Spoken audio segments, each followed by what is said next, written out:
कानी बहू। किशोरी लाल जी के बेटे राघव की शादी की बात जगह जगह चल रही थी, लेकिन किशोरी लाल जी को कोई लड़की पसंद ही नहीं आती थी। और उसकी एक ही वजह थी, किशोरी लाल जी का लालची होना। उनको लड़की वालों से मोटा दहेज चाहिए था और इसी चक्कर में एक दिन वो एक बहुत पैसे वाले के घर अपने बेटे का रिश्ता लेकर पहुंचे।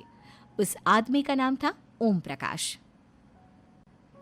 देखिए किशोरी लाल जी, मेरी एक ही बेटी है और मेरी सारी संपत्ति जायदाद सब कुछ मेरी बेटी नैना का ही है।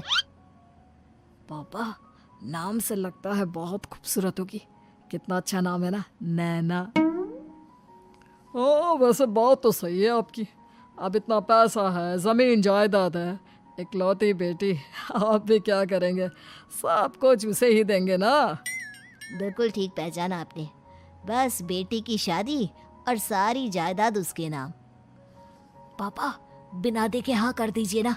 इतना अच्छा रिश्ता फिर कहाँ मिलेगा? माला माल हो जाएंगे हम।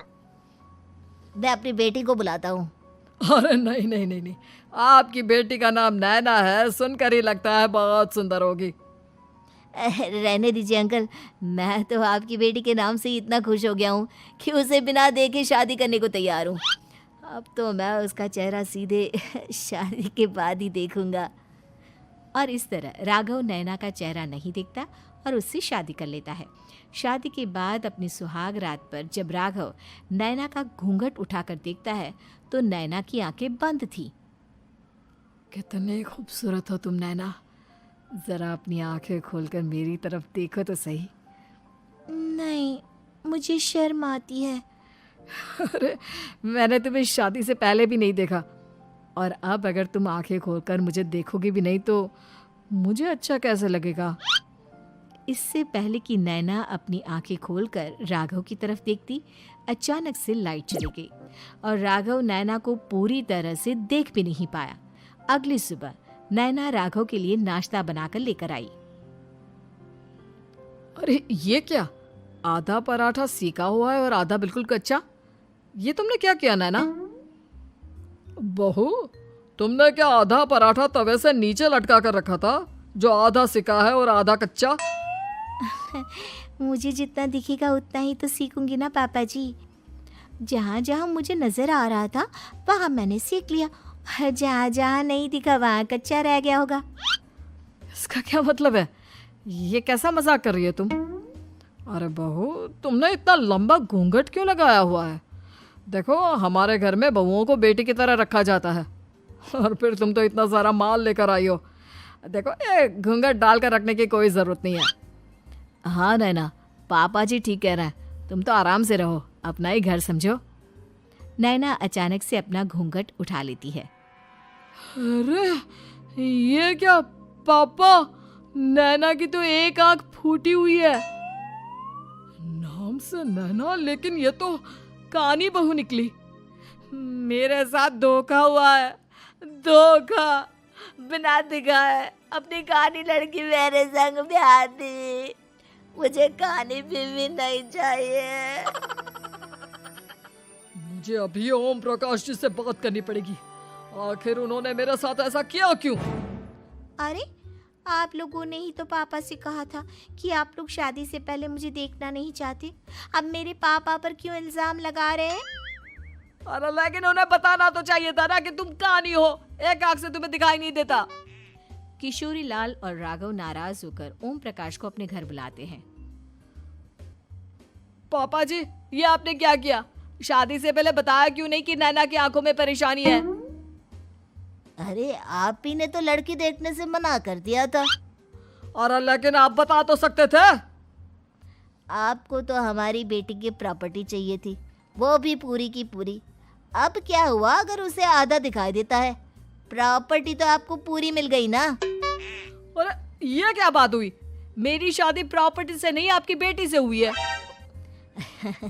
अब ये तो पहले सोचना चाहिए था, तब तो मेरी प्रॉपर्टी देखकर तुम्हारी जुबान लप लपा रही थी। लेकिन मैं कानी लड़की को अपनी बीवी बनाकर नहीं रख सकता। पापा, कुछ करिए ना आप। हाँ, करता हूँ। देखिए ओम प्रकाश जी, आप हमारे साथ ऐसा नहीं कर सकते।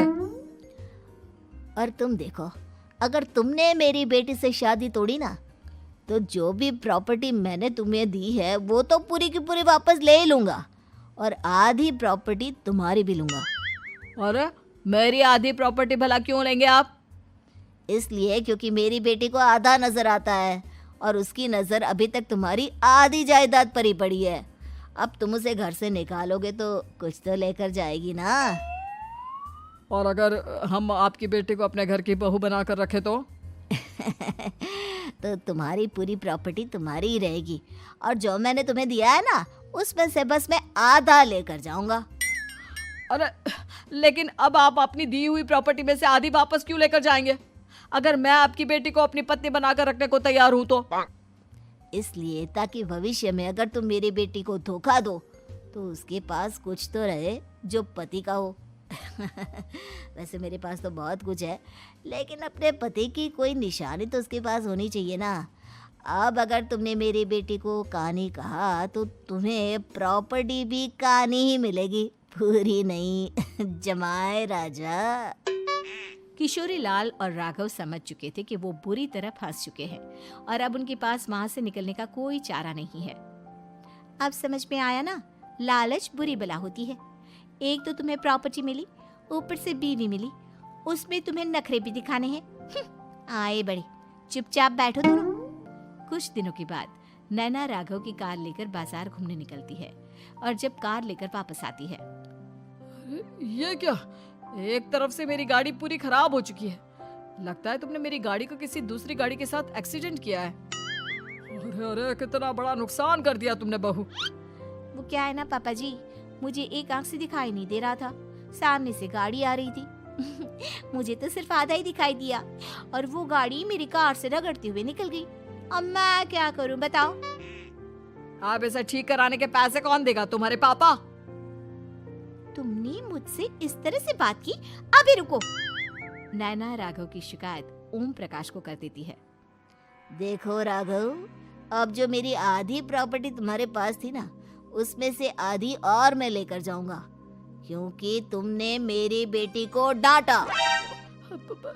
अरे नहीं नहीं पापा जी, गलती हो गई, माफ कर दो।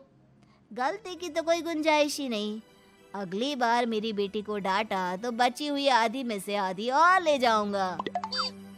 लालच के चक्कर में हम दोनों ने बहुत बड़ी गलती कर दी बेटा। एक तो तुम्हें कानी बहू मिली और ऊपर से जो माल मिला वो भी काना। इस तरह राघव की हर एक गलती पर ओम प्रकाश उसकी प्रॉपर्टी का आधा आधा हिस्सा लेकर अपना सारा माल वापस ले गया और राघव को कानी बीवी से काम चलाना पड़ा। भाई लालच वाकई में बुरी बला है।